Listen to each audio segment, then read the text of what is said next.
Boa tarde a todos. Meu nome é Samuel Oliveira de Almeida, sou professor do Instituto Federal do Sudeste de Minas Gerais. Dando continuidade às nossas medidas de assimetria, eu comentei que ia falar com vocês sobre curtose. Bom, curtose, assim como a simetria, ela tem relação com a curva normal.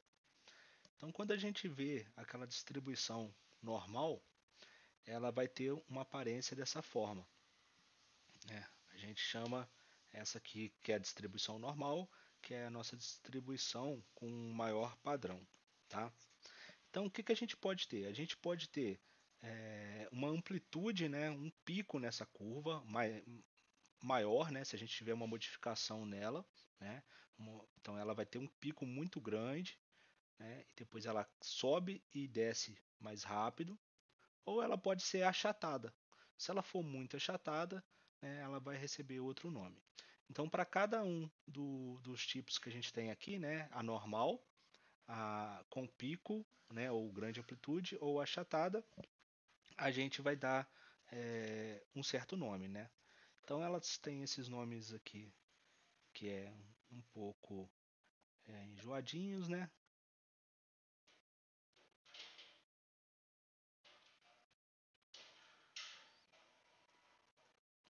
Então, essa aqui é meso,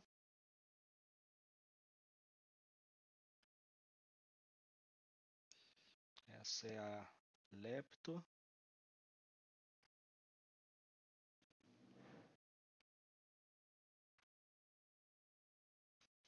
e essa é a plat.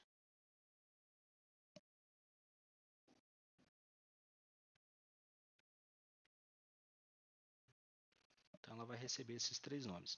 E como é que a gente faz para calcular, né? A gente vai utilizar o primeiro e terceiro quartil, o, o percentil 90 e o percentil 10. Então só lembrando aqui, né, o quartil, ele por exemplo, o quartil é o ponto da curva que tem 25% das informações. Então, de acordo com que você vai andando da esquerda para a direita na curva, você vai pegando mais informações até chegar no final da curva que dá 100% das informações.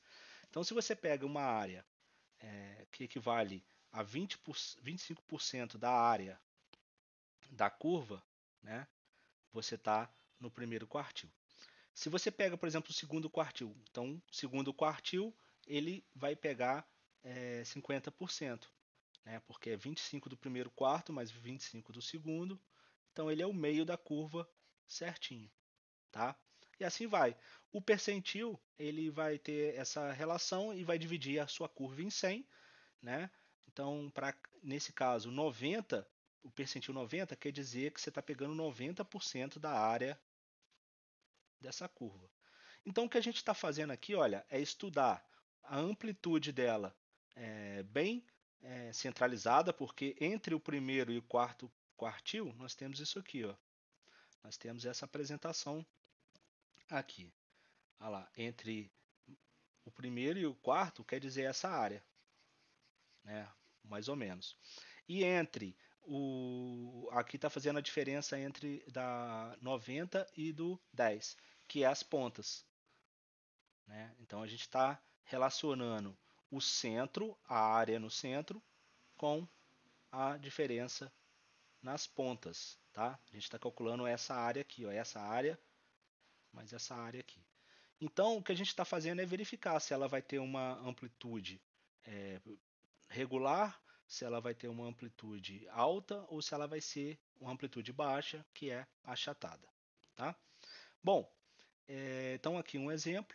Sabendo que uma distribuição apresenta as seguintes medidas, né? Então eu já dei aqui o quartil 1, o quartil 3, o percentil 10 e o percentil 90. Eu quero determinar o coeficiente de curtose da distribuição. Tá? Então, antes disso, né, eu vou colocar o coeficiente de curtose de cada uma desses tipos. Né? Por exemplo, qual é o coeficiente de curtose da curva essa mesocúrtica aqui, né, que é a distribuição normal? Eu vou colocar aqui antes para a gente saber quais são.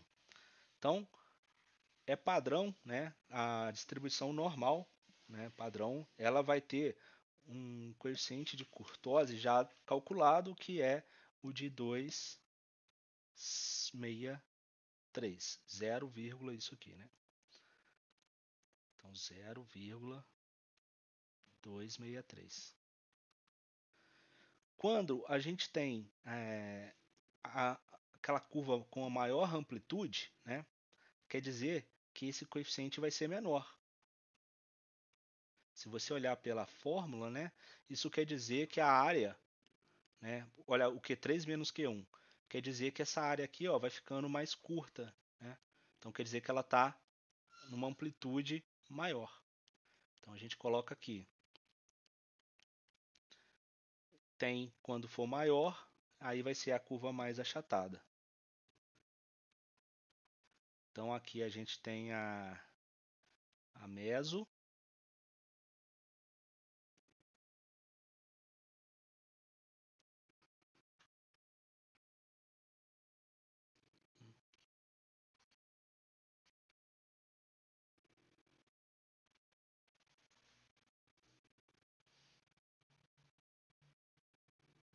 e essa aqui vai ser a Platio.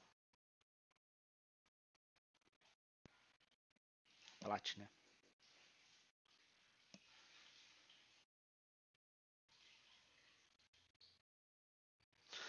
Beleza. Então agora para esse exemplo aqui a gente consegue saber e calcular, né, qual que vai ser. Então a formulinha, né, tá aqui. C igual a Q3 menos Q1 dividido por 2 vezes P90 por P10. Então vou colocar aqui Q3 41,2 menos Q1 24,4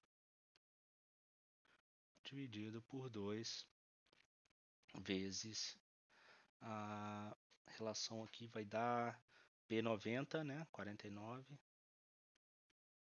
menos 20,2.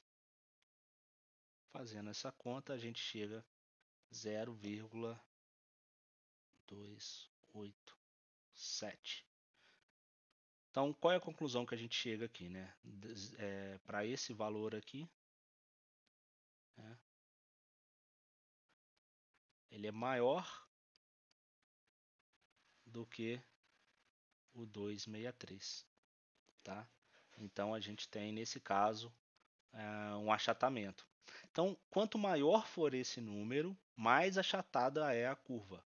Quanto menor for esse número, maior é a amplitude da curva, maior é o pico da nossa curva, tá bom? Então basta a gente encontrar os quartis e os percentis para resolver.